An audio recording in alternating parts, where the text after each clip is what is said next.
This was the inverse of what I wanted this Sunday to be. I wanted Baltimore and obviously Detroit to win it. And if Detroit were to lose it, I wanted it to feel like, like we really gave it our all and San Francisco was the better team. But that wasn't the case. We were up 3 scores at the halftime, and I was letting the word Super Bowl enter my brain while we were waiting for the second half to start. And look, there's very warranted criticism against Dan Campbell, which I am sure we are going to get into. But drops on 3rd and 4th downs that didn't need to happen. We had a fumble on our own 25-yard line to start. And then on top of it, we didn't trust our kicker to drill 2 easy field goals that would be a 6-point advantage. Even if we trusted him on one of those, we would have been tied. And I think we were the better team, so I think we would have won in overtime. If we let him drill both of those, we would have won the fucking game. I have never seen the Lions make it this far, nor has Mark, in our lifetimes. And it hurts so much to watch them get that close. And I think as a result of the face mask interception that wasn't an interception that turned into a 50-yard reception, just so much pain. And look, shout out to the 49ers. I respect the shit out of that team. They were a Super Bowl favorite from the start for me. I hope they end up beating Kansas City. But that sucks, man. It sucks because you don't know for sure that the Lions are going to make it back to the NFC Championship. And look, I think we have the roster, we have the coaching, we have the cap space, we have the draft picks to get there again, but you don't know for sure.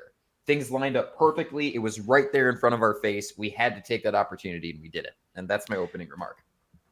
Yeah, I mean, you nailed it. I'm going to jump right into the criticism part that you hinted at. First things first, yeah, like you said, the Detroit Lions, what a turnaround, right? Like nobody really thought, a lot of people thought they'd be better, but nobody really thought they'd be this far.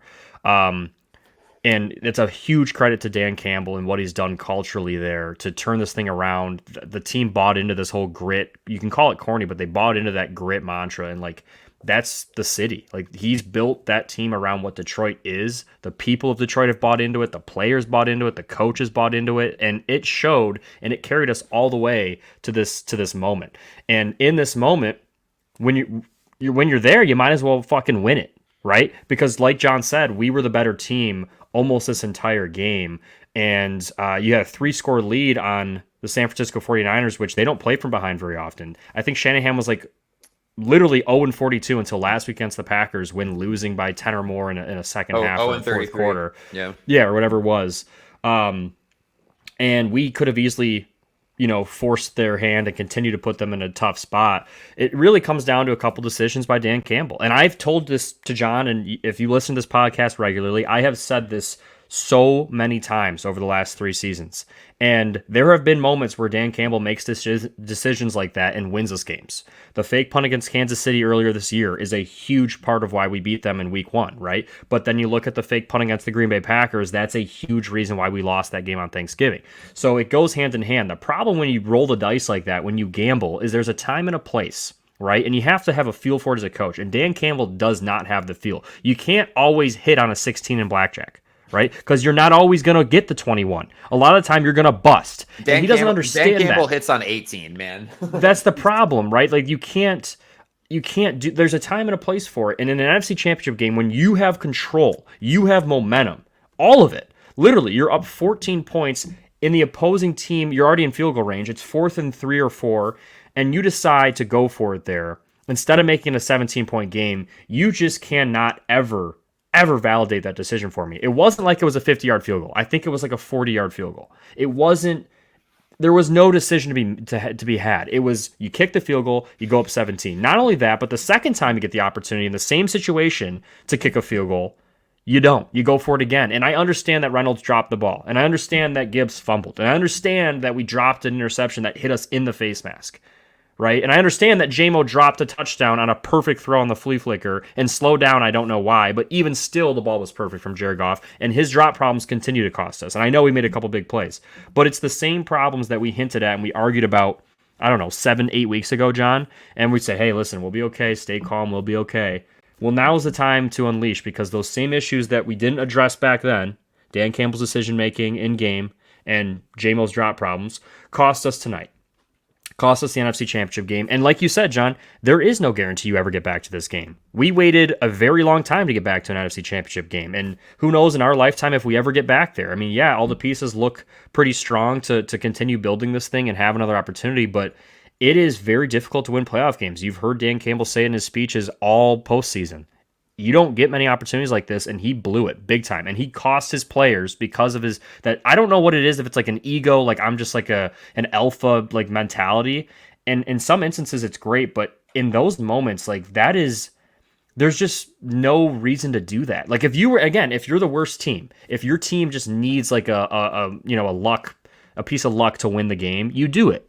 When you're controlling the game and have the lead, and you've been running the ball, you've been throwing the ball, your defense is playing, stopping McCaffrey pretty much. Like you're playing well, you're putting pressure on Brock Purdy, who wasn't handling the pressure very well at that point in the game. You continue to apply the pressure. You do not do what he did, and that was shift the momentum completely. And since that decision to go for it, that first field goal where we chose to go for it and Reynolds dropped the ball, literally not one thing went well for us. From that point forward, it was like, here's the shift. And I said it right when it happened. Momentum shift, yeah. It was and look, I don't think there's anything to defend about the way that the end of the game was handled. And look, as you're saying with Campbell on the fourth down decisions, you live by the sword, you die by the sword. I get that.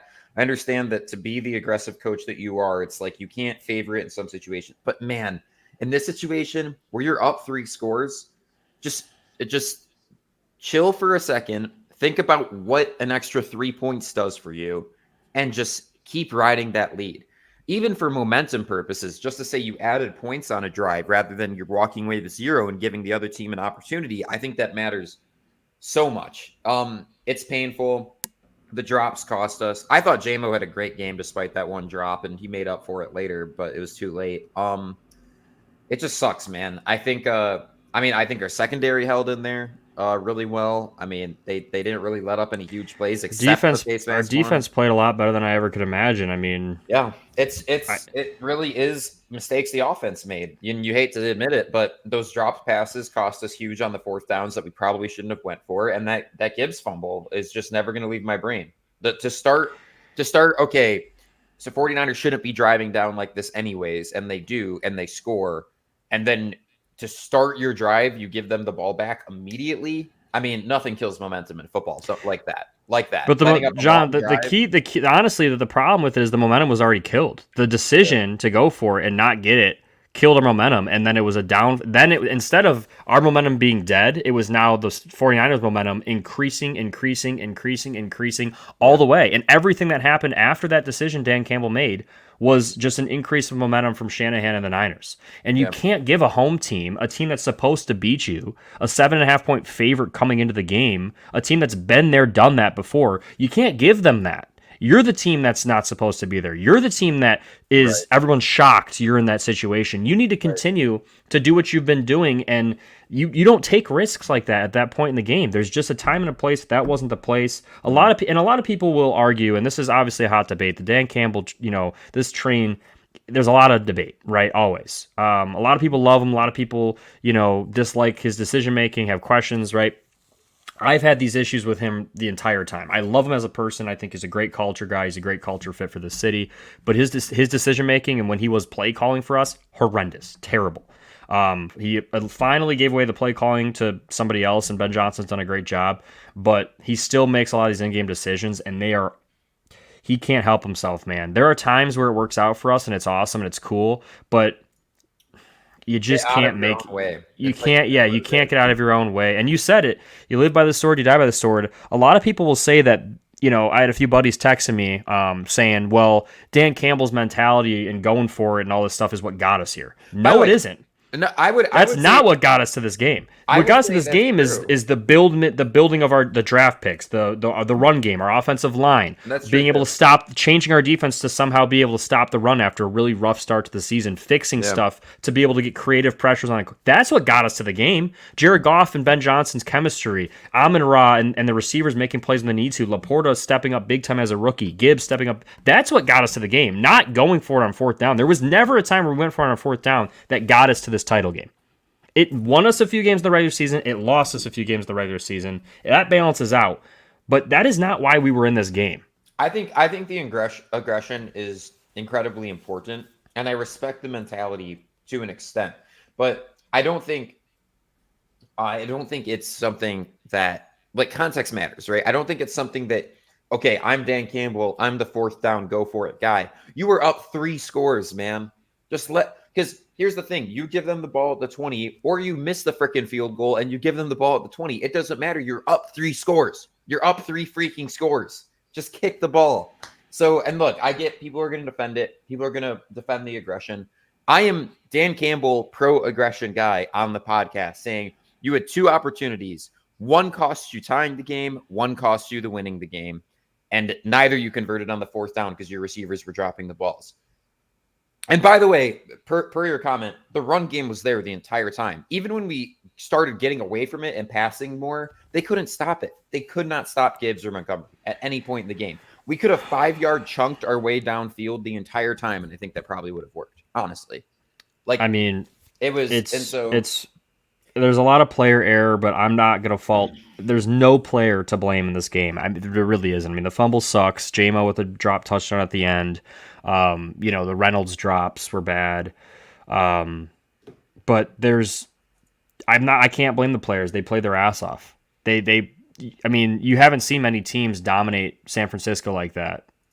I mean, we limited Christian McCaffrey. We had 140 some rushing yards. We had 3 players with more rushing yards than McCaffrey in the first half. What? Yeah, like it's insane. We dominated them. And we came out in the second half, and it wasn't like we were playing bad. Like we came out in the second half, and we just killed our own momentum. We shot ourselves in the foot right away. Yeah. Right away. And then the second, we shot ourselves in the foot on that one. And then the second time, when he decides to not kick the field goal, we shot ourselves in the head. That's what it was. We suffered a little bit. We stayed in the fight. We stayed alive. And then the second decision to go for it, not get it, like that was it. That was where the game was over. You just can't do that. I just don't understand either of them. I cannot, for the life of me, ever agree to it. Some people will say, yeah, Dan Campbell, always go for it. Always be you. There's a time and a place, and this was not it. Mark and I hopped in this chat and just pretty much it gets, man. Yep. And I thought John was gonna cry when we first logged in. I was like, we might see tears. I've been holding back tears for 30 minutes. I want to cry when we get off air. I might just like get into bed, tuck myself in, and I'm not gonna sleep. I mean, I'm too sad right now, and I'm like my energy's up. You know, I'm like sad, but my energy's up. So I think I'm just gonna like maybe lay in bed and just like stare at like the Lombardi Trophy with Patrick Mahomes holding it and like Travis Kelce and Taylor Swift kissing and just look at that picture for another 2 hours. Yeah, it hasn't really fully set in yet. The Lions season is over. And look, Lions fans, for those that are still listening and made it all the way through, there's a lot to be hopeful about. I know Mark and I are coming in doom and gloom, pessimistic. We're pissed off about this loss. We are going to the season with a lot of guys to re-sign for not a lot of money, a lot of rookies on, cheap contracts, a shit ton of draft capital, and $60 million in cap space to toy with. You trust Brad Holmes. Dan Campbell's a culture setter. I think we'll figure out the coordinator positions properly if we do lose Ben Johnson, which right now I'd say it's about 50-50. There's a lot to look forward to. So we're going to be just as excited about the Detroit Lions this season or next season as we were this season. So hopefully you guys are riding along with us. That's about all we got for this episode. Like I said, next week we're pulling up the receipts and we're previewing the Super Bowl. So looking forward to it. Thanks a lot for tuning in, and we'll catch you guys next week. Peace. We'll catch you for the Super Bowl prep, guys. Love you. Peace.